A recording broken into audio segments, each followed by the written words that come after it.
السلام علیکم، welcome back to قصہ اظہار یوٹیوب چینل۔ قصہ اظہار میں دوبارہ خوش آمدید۔ میں ہوں آپ کی میزبان اطروبہ سماب۔ میں آج آپ کے لیے لائی ہوں رباب عوان کا تحریر کردہ ناول میرا عشق تو کی ایپیسوڈ نمبر 4۔ ایپیسوڈ کو شروع کرنے سے پہلے ہمارے چینل کو سبسکرائب، ویڈیو کو لائک اور بیل آئیکن بٹن دبانا مت بھولنا تاکہ آپ کو ہماری مزیدار کہانیاں نان سٹاپ ملتی رہیں۔ چلے اب چلتے ہیں ناول کی طرف۔ نین نقوش وہی بڑی بڑی آنکھیں۔ حور اب بازار آ چکی تھی۔ بازار گھر سے 15 منٹ دور تھا۔ وہ تینوں رکشے پر آئی تھی۔ بازار حور اپنی ضرورت کا سامان دیکھنے میں مصروف تھی تو سامنے کھڑا اچھی شکل کا اچھا سا لڑکا پاگلوں کی طرح حور کو دیکھنے میں مصروف تھا، جبکہ رمشا اپنی غصے سے اس لڑکے کو گور رہی تھی۔ وہ سمجھدار تھی، جانتی تھی وہ لڑکا حوث بڑی نظروں سے ان کی گڑیا کو دیکھ رہا ہے۔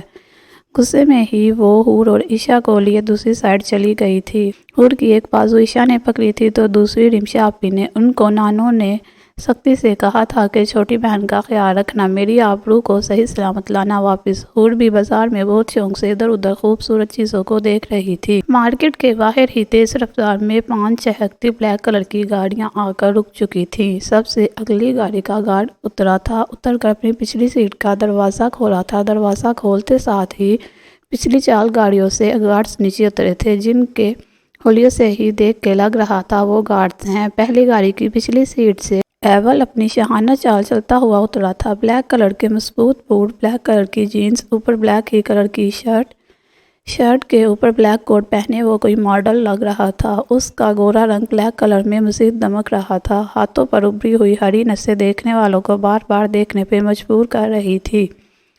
بلیک رومال سے پورا چہرہ ڈھکا ہوا تھا۔ ہیزل آنکھیں مزید خوبصورت لگ رہی تھی۔ بہت سی لڑکیاں اس کو ایک بار دیکھ کر بار بار مڑ کر دیکھ رہی تھی۔ مارکیٹ کے باہر پولیس کی گاڑی کھڑی تھی۔ ایول کو دیکھ کر اس کا اشارہ سمجھ کر پولیس چلی گئی تھی۔ وہاں سے ایول کے گارڈز بازار کے اندر چلے گئے تھے، جبکہ ایول اپنی مغرور چال چلتا ہوا بازار کا معائنہ کر رہا تھا۔ حور اپنی آپیوں کے ساتھ چیزیں لینے میں مصروف تھی کہ اچانک ایک تیز گولی کی آواز گونجی تھی۔ پھر اس طرح سے ایک کے بعد کئی آواز میں گونجتی گئی۔ گہما گہمی شروع ہو گئی تھی۔ لوگ اپنی اپنی جان بچانے کے لیے ارد گرد بھاگ رہے تھے۔ حور اپنی دونوں آپیوں کے بیچ میں چھپنے کی کوشش کر رہی تھی۔ اس کے پاس سے 2 شخص گزرے تھے۔ انہوں نے حور کو اس کی آپیوں سے الگ کر دیا تھا اور وہ دونوں اس بھیڑ میں حور کو ڈھونڈ رہی تھی، جبکہ حور ڈری سہمی سی ادھر ادھر دیکھ رہی تھی کہ وہ کہاں جائے۔ اسی سائڈ پہ ایک جگہ نظر آئی جہاں کوئی نہیں تھا۔ وہ وہاں کھڑی ہو گئی تھی۔ جن 2 بندوں نے حور کو الگ کیا تھا وہ گنڈے تھے۔ انہوں نے اپنے باس کے کہنے پر رمشا کو دھکا دیا تھا، جس کی وجہ سے حور بچھڑ گئی تھی ان سے۔ پر حور اس شخص پہ نظر رکھی تھی جب وہ بازار میں سامان لے رہی تھی۔ اس نے تب ہی اپنے آدمیوں کو کہہ دیا تھا کہ اس لڑکی کو اٹھا لینا، لیکن ان 2 آدمیوں کو ایول کے گارڈ نے گولیاں مار دی تھی۔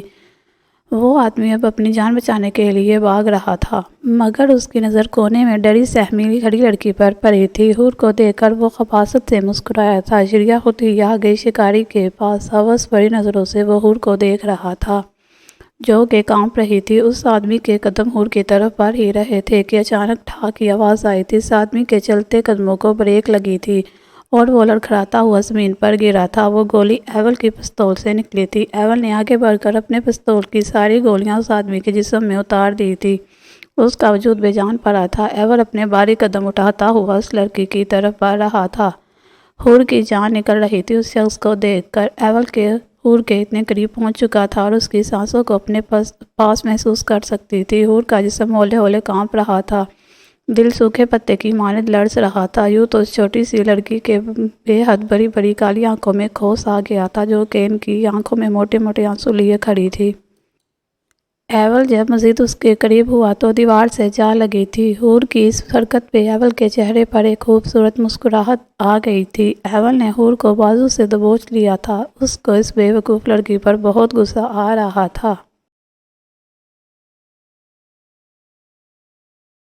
یہ یہاں اکیلی کیوں کھڑی تھی؟ حور کو اپنے پاؤں بے جان ہوتے محسوس ہو رہے تھے۔ وہ یہی دعا کر رہی تھی کہ کچھ ایسا ہو جائے، یہ گنڈا اسے چھوڑ دے، اس کی جان بخش دے۔ یو سلی گرل، یہاں کیوں کھڑی تھی تم اکیلی؟ ہاں، وہ داڑھا تھا اس کی داڑھ پر حور اچھل کر رہ گئی تھی۔ وہ میں اپنی آپیوں سے بچھڑ گئی، اب پلیز مجھے چھوڑ دے۔ حور نے کانپتی آواز کے ساتھ ٹوٹے پھوٹے لفظوں سے ایول کو جواب دیا۔ ایول نے بمشکل اس کے لفظوں کو سمجھا تھا۔ وہ جان چکا تھا کہ یہ چھوٹی سی لڑکی بہت ڈر گئی ہے۔ اس کو حیرت بھی تھی کہ آج تک ہر لڑکی اس کے حسن کی دیوانی ہو جاتی تھی۔ آخر حسن کا دیوتا تھا وہ، مگر یہ لڑکی صرف اس سے ڈر رہی ہے، بے حد ڈر رہی ہے، چھوڑ ہی تو نہیں سکتا اب تمہیں۔ ایول نے حور کے کانوں کے پاس جھک کر کہا تھا۔ اس کی آواز سنتے ہی حور رونے لگ گئی تھی۔ پلیز مجھے جانے دے۔ نو حبیبی نو، انف، اب تم ایول کے پاس قید رہو گی۔ یہ کہتے ہی ایول اپنا ہاتھ اس کے حجاب کی طرف لے گیا تھا اور اس کی شہ رگ کو دبا دیا تھا، جس سے وہ ایول کے ہاتھوں میں جھول گئی تھی۔ ایول نے انتہائی آرام سے حور کو اپنی بازار میں ہر طرف خاموشی تھی۔ رمشا اور عشا حور کو ڈھونڈنے میں پوری جان لگا رہی تھی، لیکن انہیں وہ کہیں نہیں مل رہی تھی۔ اچانک رمشا کی نظر بلیک چمکتی گاڑیوں کے پاس جاتے خوبصورت لڑکے پر پڑی تھی جس کی باہوں میں حور اٹھائی تھی۔ رمشا کی تو جیسے جان میں جان آئی تھی۔ وہ دونوں بھاگتی ہوئی حور کے پاس پہنچی تھی جو کہ ایول کی باہوں میں بے ہوش تھی۔